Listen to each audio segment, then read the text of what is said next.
Hello and welcome again to this course unit. Today we're going to discuss Unit 2 about conditionals. My name is Nestor Singer, the tutor, and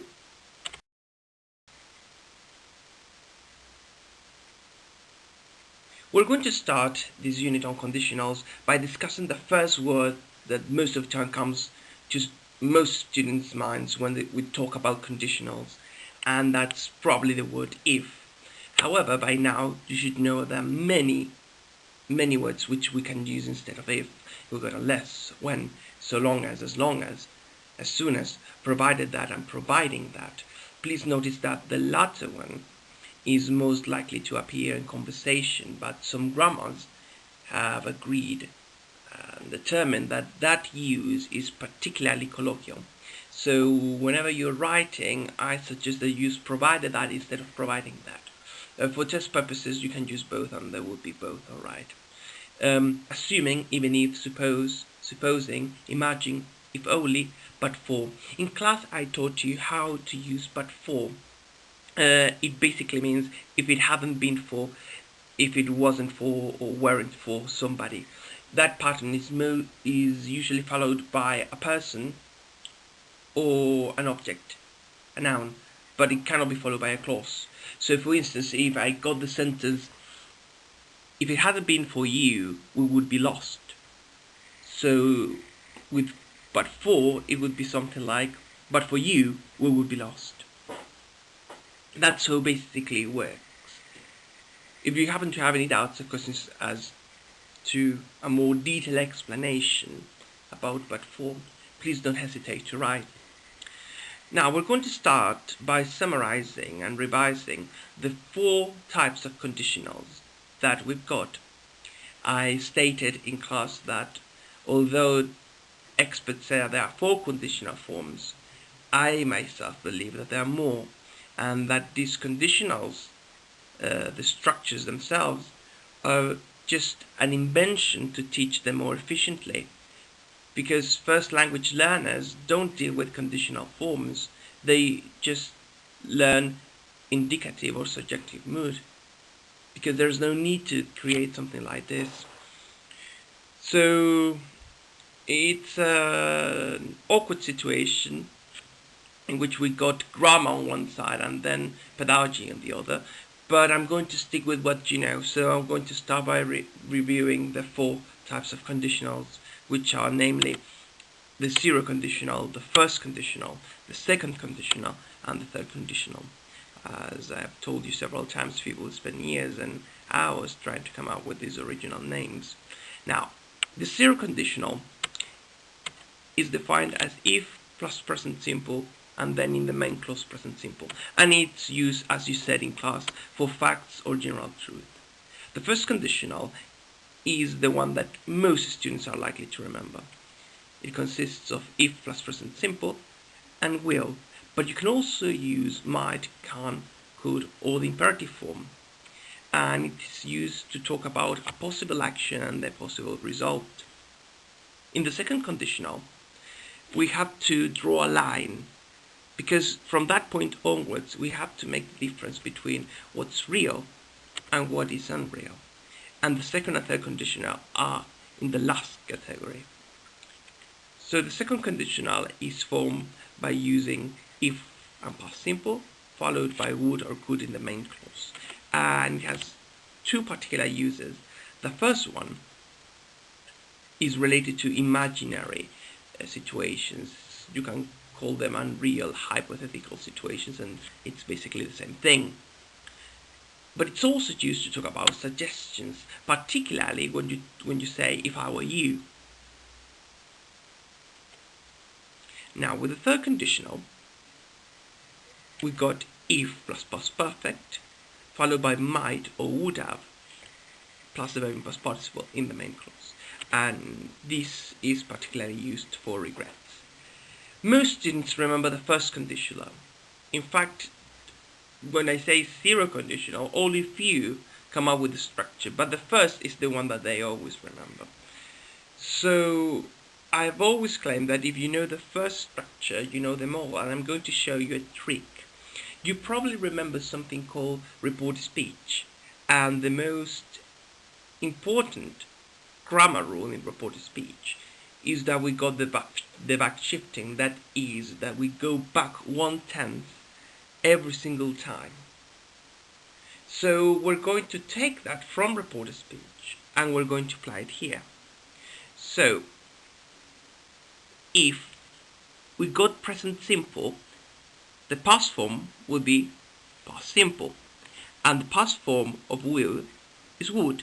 So by doing that trick, we have automatically created a second conditional. And if we do that again, the past form of past simple is past perfect, and the past form of would is would. But how can we make would to talk about the past? We use have and the verb in past participle. So basically, by knowing the first one, you know the three of them. You can come up with the structure, so you don't need to learn them by heart. Just by using the back shifting on the previous one, you get the structure. The important thing about the second conditional is that although it takes a past structure, past simple, it refers to a present situation, and the third conditional, refers to a past situation. If we look at things in terms of likelihood, the zero conditional always happens, so it's 100% certain. The first one is about 50%, because if I do it, something happens. If I don't, it doesn't. So about 50-50. The second conditional is not something impossible, but it's very, very unlikely. I wrote 20%, but if you think it's 1%, 2%, 3%, it's really up to you. But it's not very, very certain. And I also wrote 0%, because when I say if I were you, that's commonly used for suggestions, but I'll never be you. The chances of the if clause becoming a reality are basically zero. And in the case of the third conditional, the chances are basically zero because it already happened and there is very little to do that. So this chart here summarizes everything that you should know about conditionals so far.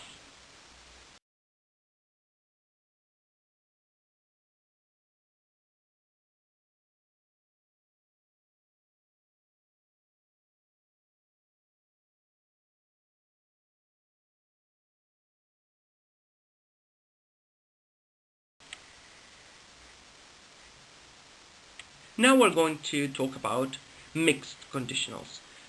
You have probably studied the third and the second conditional, and then the second and the third, the two most commonly known mixtures of conditionals. If we look at the first example, if more people had signed the petition, the shopping mall wouldn't be here. That is the third, followed by the second. And if we look at the other example, if I spoke Chinese, I would have understood what Janice was saying. In both cases, whenever you mix conditionals, whenever you mix the third and second, or the second with the third, we are always thinking of the effect that the if clause has on the main clause. Just bear that in mind. Regardless of what we got here, always think that when we got the third and the second or the third, that means that the one in the if clause has an effect on the main one. So if we look at the example, the first one, if more people had signed the petition, it's a past action. So it's the effect of a past action on a present action. If more people had signed the petition, which they didn't, the shopping mall wouldn't be here. And if we look at the next one, if I spoke Chinese, I don't speak Chinese, but if I did, I would have understood what Janice was saying back then. So it's the effect of a present situation on a past situation. So it's always the effect of the if clause on the main clause. And that's basically everything that you should know in terms of conditionals and what they mean. As I said in class, I'm not interested in the mechanics. Transform the following sentences into mixed conditionals is not what I'm interested in. I'm interested in the meaning and how you convey certain things using conditionals more than the mechanics of it. Now, this is probably a new use of conditionals.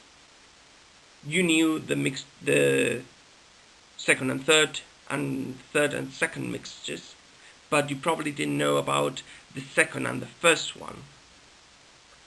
If they listen to what we said, they will study. That one could be considered the mixture 2 and 1. But there are more examples. If he's read the report, he'll know how to explain the situation. If you have been telling the truth, we've got nothing to worry about. So we got all the tenses there as well. We got present perfect and present perfect continuous. So they all have something in common. They all refer to a past action from which we assume something and we want to draw a conclusion from. So if they listen to what we said, they will study. So we talk to them, we assume that they listened. So we basically think that if they listen to something, at least some of what we said, they will study. If he's read the report, I'm not certain about it. I assume that he has. He'll know how to explain the situation. If you've been telling the truth all this time, then we've got nothing to worry about. I assume that you've been telling the truth. So basically, that's it. Whenever you use past simple, present perfect, or present perfect continuous, is an action that you take for granted, even though we're not sure that it actually happened, but we're trying to draw some conclusions from it. Inverted conditionals. We're going to study stylistic inversion in detail in the next 2 units. But there are 3 ways in which you can invert a conditional. If we look at the first one, we got if you come, we'll watch a movie. That is a standard sentence. We studied in the previous unit that you can say if you should come, if you happen to come, if you should happen to come, to express that the sentence is more unlikely to happen. So that's where we understand that it should goes there. So if you want to invert this sentence and make it more formal, more standard, you simply invert the order of the elements as if you have a question, but it's not a question.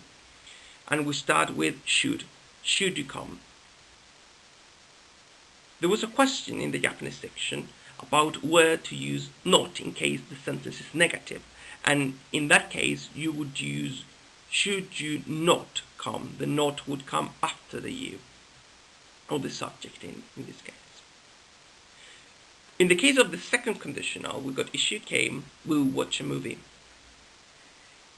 The structure were to shows that the situation is more hypothetical.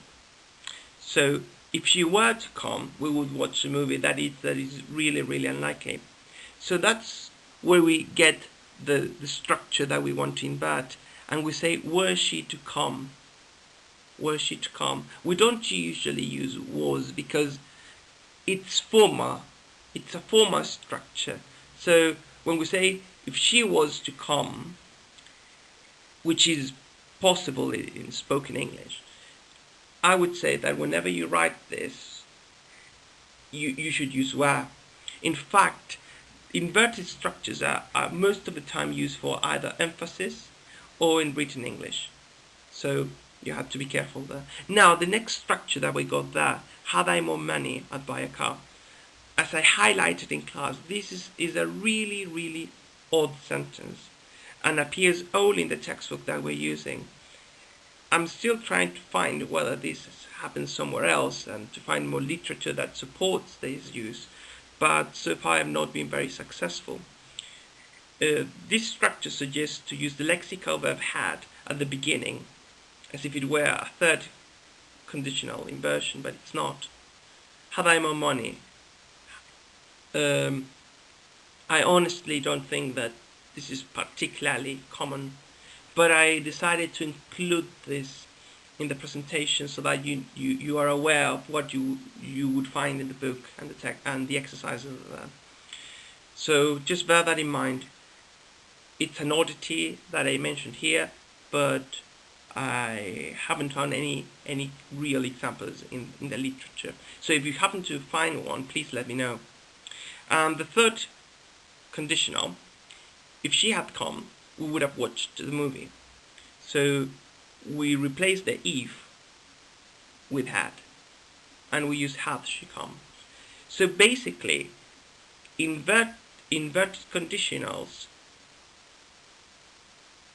are all about replacing if by something else. You never use if in these sentences. Should you come? Where were you to come? Have you come? I decided to use she in the other ones to show you that we use where and that the verb does not take an S. So bear these things in mind whenever you deal with inverted conditionals. The last bit that I want to discuss about conditional forms is that probably in high school you learn about the first, second, and third conditional, if you were lucky enough. If you were not and only learned about the second and the first conditional, you were probably told by your teachers that you should never use will in the main clause, that that's utterly wrong and you should never do it. However, you may use it when you want to convey certain meanings. As we studied in the previous unit when we discussed modality, modal verbs have a wide variety of uses, particularly will, and we're going to discuss some of these uses here. For example, if you would come this way, Mr. Smith will see you now. If you use that structure in the if clause, it shows a polite request. Will was also used to talk about particular habit or behavior, present habit and behavior. So if you will keep eating chocolate, it's no wonder you're putting on weight. So in this case, is insisting on doing something. If you won't turn the music down, then we got refusal, unwillingness if you want. If it help you relax, I'll get you a drink. That is the result of the action. If you would just let me explain, there we got willingness. Most of the time we use going to when we want to show a future intention, sorry. If we're going to go for a walk, I think we should leave now. Even if we're not going to go swimming, we'd still better take a towel. So there we got the future and then intention. And these are the cases in which we use modal verbs or semi-modal verbs in the if clause. Notice that the PowerPoint presentation says main clause, but I'm going to change that in a minute. All right.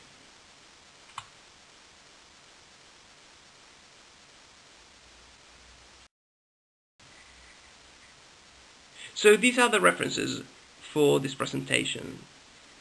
I strongly suggest that you check the grammar for CAE proficiency. And I'm going to upload another task, which I encourage you to do, about the grammar limitations of conditionals and the universe, if you want to read a bit more about it. It's not compulsory for the test, though, but I think it will be interesting to read about it. Alright, so thank you very much for your time, and I hope that you enjoyed the presentation.